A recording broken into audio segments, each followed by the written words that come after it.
बंदुकीच्या जोरावर आणि हिंदूच्या धाकावर वाघांना माणसासारखं वागायला शिकवणारी मी अनेक माणसं होती, पण बंदुकीच्या जोराशिवाय हिंदरच्या धाकाशिवाय माणसांना भागासारखं जगायला शिकवणारा मी एकच भाग बघितला. वंदनीय हिंदुहृदय सम्राट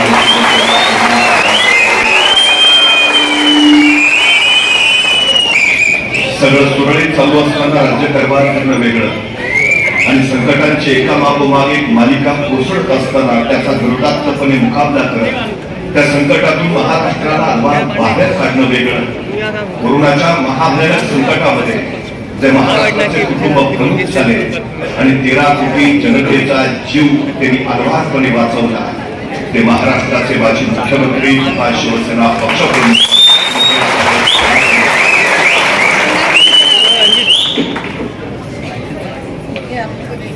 मंचावर उपस्थित असलेले महाविकास आघाडीचे सर्व पक्षांचे सर्व नेते आणि इतिहास घडवण्यासाठी उपस्थित असलेले आपण सर्व, सम्राट अशोकाचा समृद्ध वारसा चालवणारा हा जिल्हा, प्राचीन परंपरा जपणारा हा जिल्हा, 112 किलोमीटरचा सागरी किनारा लाभलेला हा जिल्हा, निसर्गाने जिल्हा आपल्या ऐश्वर्याची मुक्त उधळण केली तो हा निसर्ग संपन्न जिल्हा आहे. पराक्रमाचा संपन्न वारसा सांगत असणाऱ्या असंख्य किल्ल्यांचा हा जिल्हा आहे, तर आध्यात्मिक परंपरा जोपासणाऱ्या प्रचंड मंदिरांचा हा विलक्षण जिल्हा आहे. देशाचं पहिलं आण्विक ऊर्जा केंद्र असणारा हा जिल्हा आहे. आशियातली सगळ्यात मोठी औद्योगिक वसाहत असणारा हा जिल्हा आहे. वारली चित्रकलेचा हा जिल्हा आहे. तारका नृत्याचा हा जिल्हा आहे. खर तर साऱ्यांच्या समतेच्या समानतेच्या धाग्यात एकत्र बांधलेला हा जिल्हा आहे आणि विक्रमी वेळा पक्षांतर केलेल्या खासदाराचाही हा जिल्हा आहे.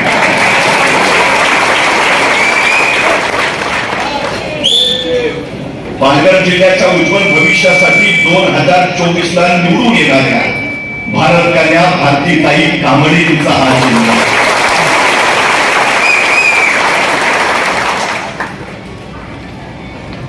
वसईवर चिमाजी अप्पांनी भगवा फडकवला आणि मराठी परंपराचा संपन्न वारसा इथं चालू झाला.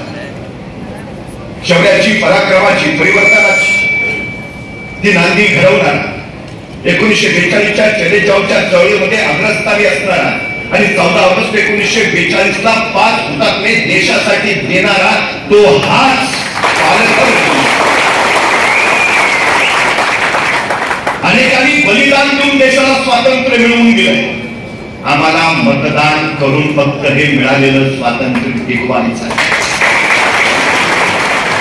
ही दुसऱ्या स्वातंत्र्याची लढाई आहे. या दुसऱ्या स्वातंत्र्याचे आपण सैनिक आहोत. खरं तर ज्या दिवशी डॉक्टर बाबासाहेब आंबेडकरांनी या देशाला राज्यघटना समर्पित केली, त्या दिवशी डॉक्टर बाबासाहेब आंबेडकर अत्यंत आनंदाने संसदेतून बाहेर आले. त्यांच्या चेहऱ्यावरचा तो आनंद आपण आचार्य कृपलानींनी त्याला विचारलं, डॉक्टर साहेब आज प्रचंड आनंदी आहात? आणि डॉक्टर बाबासाहेब आंबेडकर म्हणाले, पूर्वी राजा राणीच्या पोटातून जन्माला येत होता, आता तो मतपेटीतून जन्माला येईल. या देशाची संपन्न लोकशाही आहे, जिथे प्रत्येकाला समान मताचा अधिकार दिला जाईल. पण आचार्य कृपलानी म्हणाले, पण डॉक्टर साहेब आपल्या देशातली जनता अडाणी, अज्ञानी, त्यांची मतं विकतही घेतली जातील. डॉक्टर बाबासाहेब आंबेडकर म्हणाले, खरंच, पण ज्या दिवशी इथल्या मतदारांना त्यांच्या मताची किंमत कळेल, त्या दिवशी इथले मतदार इथले राजे असतील.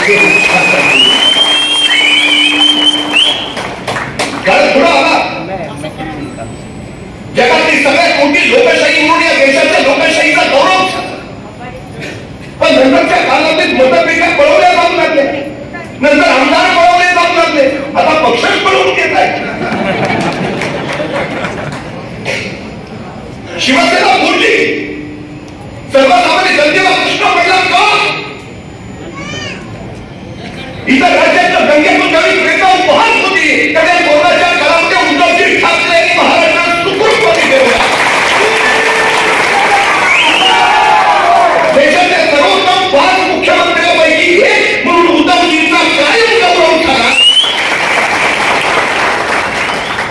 कोरोनाच्या बाहेर काळात सुद्धा महाराष्ट्राची अर्थव्यवस्था जेवढी गतिमान ठेवली, महाराष्ट्र थांबला नाही, थांबणार नाही अशी ग्वाही त्यांनी त्या महाराष्ट्राच्या जनतेला दिली.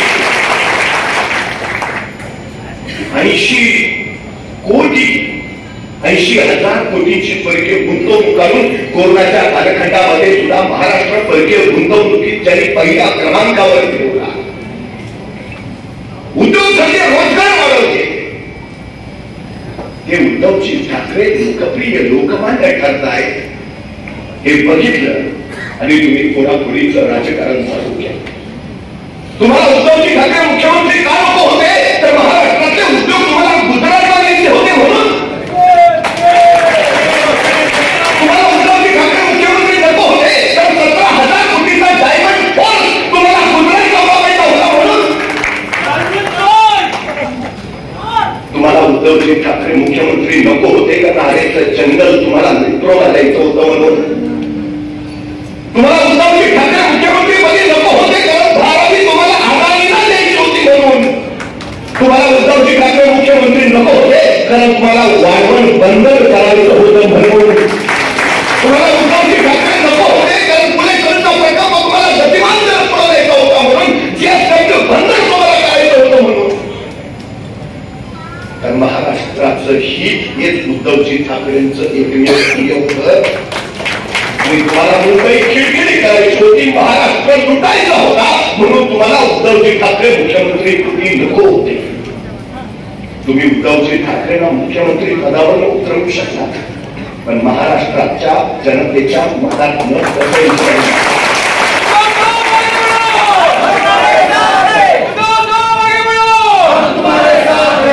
विकास हवाय प्रश्नच नाही. पण पालघर जिल्ह्यात होत असलेला विकास हा विनाशकारी विकास आहे. ही सगळ्यात मोठी वस्तू आहे. इथे सर्वसामान्य जनतेचा बनला विरोध. भूमिपुत्रांच्या छाताडावर विकासाच्या इमारती उभा राहणार असतील तर त्या सगळ्याचा उपयोग तरी नाही. महाविकास आघाडी जनतेचा त्या विकासासाठी कधी कारण तुम्ही काय काय सांगितली. वचन तुम्ही मोडलात, शब्द तुम्ही मोडलात. बाळासाहेब ठाकरेंच्या खोलीमध्ये जो शब्द दिला होता तो तुम्ही मोडलात. उद्धवजी ठाकरे आताही सांगताय मी आई तुळजा भवानीची शपथ घेऊन सांगतो, हो हे ठरलंच होतं. काँग्रेस राष्ट्रवादी बरोबर आम्ही गेलो म्हणून तुम्ही तयार केलं, पण पहाटेचा शपथविधी आम्ही आधी केला का तुम्ही आधी केला. तुम्ही राष्ट्रवादी बरोबर गेला की चांगलं आणि आम्ही गेलो की हिंदुत्व सोडलं. आम्ही काँग्रेस बरोबर गेलो की उद्धवजींनी हिंदुत्व सोडलं. तुम्ही काँग्रेसचे आदर्श नेते घेतले की चांगलं. हे सर्वसामान्य जनतेला आता कळू लागलंय, समजू लागलंय. कशासाठी का इंग्रज व्यापारी म्हणून आले आणि राज्यकर्ते बनले. हे राज्यकर्ते म्हणून आले, काही व्यापारी बनले. हे जनतेला सगळं करू लागलंय. तुम्ही काही विकत घ्या, आमदार सुद्धा हवं ते करा. आम्ही राजकीय विरोधक आहोत म्हणून हुकुमशाही येणार असं म्हणत नाही आहोत. व्हरायटी ऑफ डेमोक्रेसी असा परवा एक अहवाल प्रसिद्ध झालाय. तो स्वीडन स्थित संस्थेनं प्रसिद्ध केलाय. भारतीय लोकशाहीचं वर्णन त्यात त्यांनी काय केलंय, इलेक्टोरल ऑटोक्रसी म्हणजे निर्वाचित एकाधिकारशाही. ही लोकशाही नव्हे, ही निर्वाचित एकाधिकारशाही, ही हुकुमशाहीची पहिली पायरी आहे. ही स्वीडन स्थित संस्था म्हणती आहे. कुठल्या देशाला देश चालला आहे. सर्वसामान्य जनतेने त्या व्यवहार लक्षात घेऊन आले. परवा तुमचे खासदार म्हणाले आम्हाला संविधान बदलायचं म्हणून आम्हाला चर्चे करायचं. हे तू लक्षात आहे का. ते कशात डॉक्टर बाबासाहेब आंबेडकरांना कदाचित हे सगळं आधीच उमरलं असावं म्हणून त्यांनी एका ठिकाणी लिहून ठेवलंय, भले जरी सगळे नेते विकले गेले तरी माझं संविधान सुरक्षित राहील. कारण माझं संविधान सर्वसामान्य माणसांच्या हातात आहे आणि माझा सर्वसामान्य माणसांवर विश्वास आहे. 2024ची लोकसभेची लढाई ही नेत्यांची निवडणूक नाही आहे, ती जनतेची निवडणूक आहे. आणि ती जनतेनं हातात घ्यायला हवी, ही सगळ्यात महत्वाची गरज. बरोबर, अर्थमंत्र्यांचे पती आणि ज्येष्ठ अर्थतज्ञ वर्गाला प्रभात असं म्हणाले, इलेक्ट्रॉन रोखे हा देशातला नव्हे जगातला सगळ्यात मोठा घोटाळा आहे. आता ही निवडणूक 2 आघाड्यांवरची लढाई नाही, ही भाजपा विरुद्ध भारतीय जनता अशी लढाई आहे. आणि जनतेला ती लढावीच लागेल. भविष्य उज्ज्वल करायचं आहे तर ती लढावीच लागेल. हे बंडला प्रभाकर म्हणतात. परत सुप्रीम कोर्टाच्या न्यायमूर्ती बी नागरत्न यांनी विधान केलं, नोटाबंदी हा काळा पैसा पांढरा करायचा मार्ग होता. 98% नोटा परत आल्या, काळा पैसा गेला कुठं? तुम्ही गॅरंटी दिली, काळा पैसा परत आला कुठे? रोज 600 कोटीच्या जाहिराती चालल्यात सगळ्या चॅनेलवर. Guarantee guarantee guarantee. पण तुमच्या गॅरंटीच्या वॉरंटीचं काय? 15 लाख रुपये तुम्ही खात्यावर जमा करणार होता, काय झालं त्या गॅरंटीचं? 2 कोटी रोजगार देणार होता, काय झालं त्या गॅरंटीचं? तुम्ही शेतकऱ्यांच्या आत्महत्या थांबवणार होता, काय झालं त्या गॅरंटीचं? तुम्ही शेतकऱ्यांना हमी भाव देणार होता, काय झालं त्या गॅरंटीचं? तुम्ही शेतकऱ्यांचं उत्पन्न दुप्पट करणार होता, काय झालं त्या गॅरंटीचं? तुम्ही मेक इन इंडिया राबवणार होता, काय झालं त्या गॅरंटीचं? स्किल इंडिया करणार होता, काय झालं त्या गॅरंटीचं? आत्मनिर्भर भारत करणार होता, आत्मनिर्भर भारत चालणार होता, काय झालं त्या गॅरंटीचं? भारताच्या आत्मनिर्भरतेचं राहू द्या, आधी स्वतःचा पक्ष आत्मनिर्भर करा. सगळे बाहेरचे घेत आहे, मूळ भाजपा आहे कुठं? काय झालं स्मार्ट सिटीचं? काय झालं आदर्श गावांचं? त्यांनी प्रश्न विचारले पाहिजे.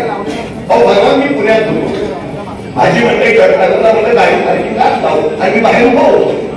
तिथे गजरे मला गजरे विकत होता. तिथे गजरे विकायची पद्धतच वेगळी होती. तो आल्या गेला महिलाकडे बघायचा आणि म्हणायचा, ओ ताई गजरा घ्या, 1 महिना सुकणार नाही. ओ ताई गजरा घ्या, 1 महिना सुकणार नाही. अहो गजरा न घालणाऱ्या महिला सुद्धा वळून वळून बघायच्या. असला कसला गजरा आहे, 1 महिना सुकणार नाही. अहो 15 मिनिटात त्याची पाकिट रिकामी झाली. 2-4 गजरे राहिलेले, तेवढ्यात एक मॅडम त्याच्या समोर निघाल्या. तरी त्या मॅडमला हात मारली, ओ मॅडम गजरा घ्या, 1 महिना सुकणार नाही. त्या मॅडम तिथूनच वाढाल्या. त्याला म्हणाल्या, हो गेल्या महिन्याचा अजून तसा.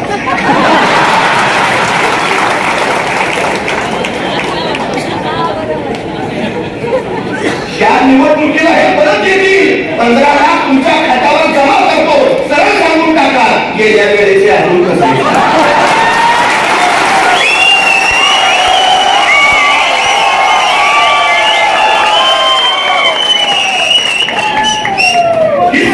जनतेमध्ये यायला हवी, ही जागरूकता जनतेमध्ये यायला हवी. तुम्हाला पक्षाच्या कार्यकर्त्यांचं काय म्हणणं आहे, काय जबाबदारी आहे, लोकांपर्यंत हे सांगा. ही फसवणूक होती ती दाखवा.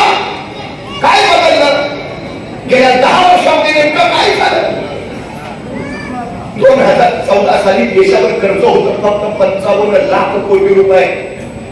आज देशावरचं कर्ज आहे 205 लाख कोटी रुपये. प्रत्येक माणसाच्या डोक्यावर 1.5 लाखाचं कर्ज आहे. प्रत्येक माणसाच्या खात्यावर 15 लाख द्यायचे, राज्य डोक्यावर 1.5 लाख.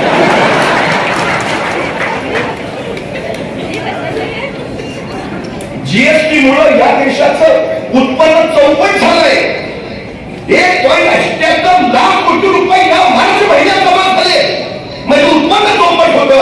205 लाख कोटीचं कर्ज तुम्ही घेता, मग विकास होत आहे तो कुठे दिसेच ना. गेलाय कुठे नेमका?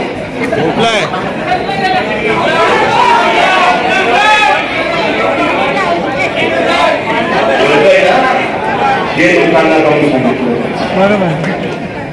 हे छोटस खेडेगाव होतं, गावात शाळा नव्हती. त्या आईला 2 मुलं, विकासाने योजना.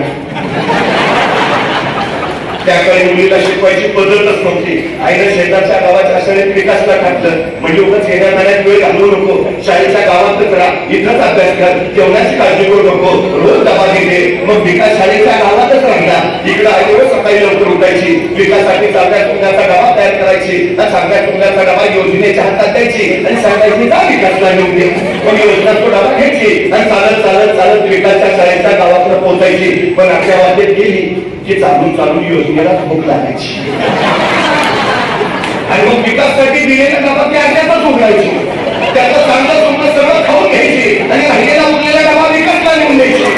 आईला वाटतं का वर्षभर आपण विकासला एवढं चांगलं चुंगलं खाऊ घालतोय, विकास कसाचा जाणून सगळं असला पाहिजे. वर्षाच्या शेवटी विकास घरी आला, विकास स्वतः तेवढाच, योजना मात्र आपल्यामध्ये जाऊन सोडली. गेल्या 10 वर्षात झालं काय? विकास काहीच नाहीये, योजना फक्त फुगल्या. आम्ही नुसतीच आहे.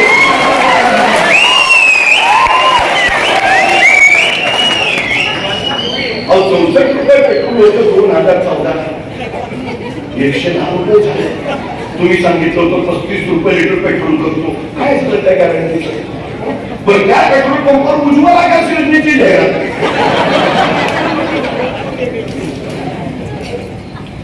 परवा आमच्या शेजारच्या माऊली होत्या, त्या म्हटल्या पूर्वी माझे पाय खूप दुखायचे, चालताना मला प्रचंड वेदना व्हायच्या, उलटा बसता भयान त्रास व्हायचा. नंतर मला उज्ज्वला गॅस योजनेबद्दल कळालं. मग मी उज्ज्वला गॅस योजनेचा गॅस सिलेंडर घरी आणला. आता मी सिलेंडरवर बसून चुलीवर स्वयंपाक करतो.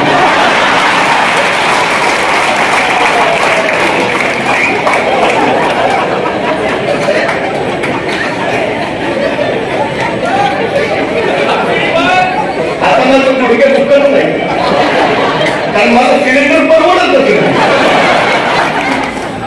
1150 रुपये झाला. निवडणुका आली की दर कमी येतो, दर कमी आली की लोकांना कळतं बहुतेक निवडणुका.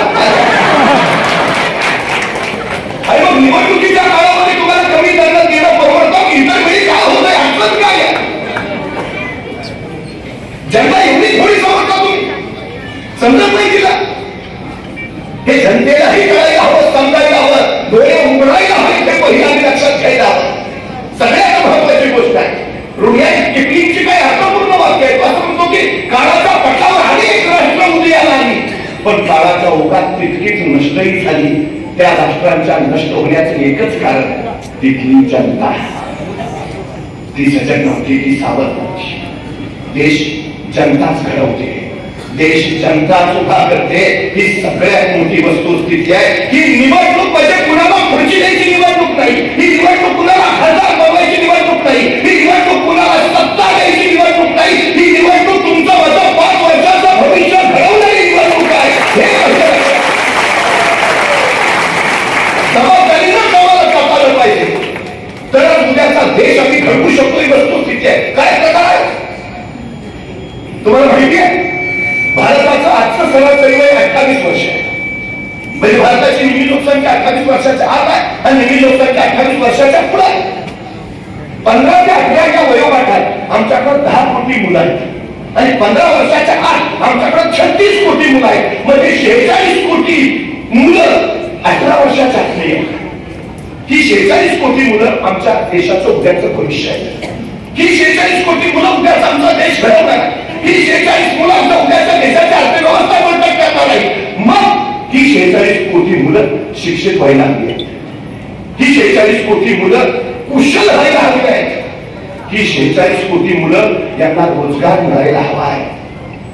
काय परिस्थिती आहे शिक्षणाची आणि रोजगाराची? 20 पेक्षा कमी पटसंख्या असणाऱ्या शाळा तुम्ही सरळ बंद करायला लागला. विद्ये विना मती गेली, मती विना नीती गेली, नीती विना नीती गेली, नीती विना वित्त गेले, वित्ता विना क्षुद्र खचले. एवढे सगळे अनर्थावर विद्येनं केले. शिक्षणाची गंगा अनेक समाज सुधारकांनी महाराष्ट्रामध्ये प्रवाहित केली. त्या महाराष्ट्रामध्ये खेड्या पाड्यातल्या पोरांचं शिक्षण तुम्ही बंद करायला निघाला. कसा असेल देश? 62,000 शाळा खासगी कंपन्यांना तुम्ही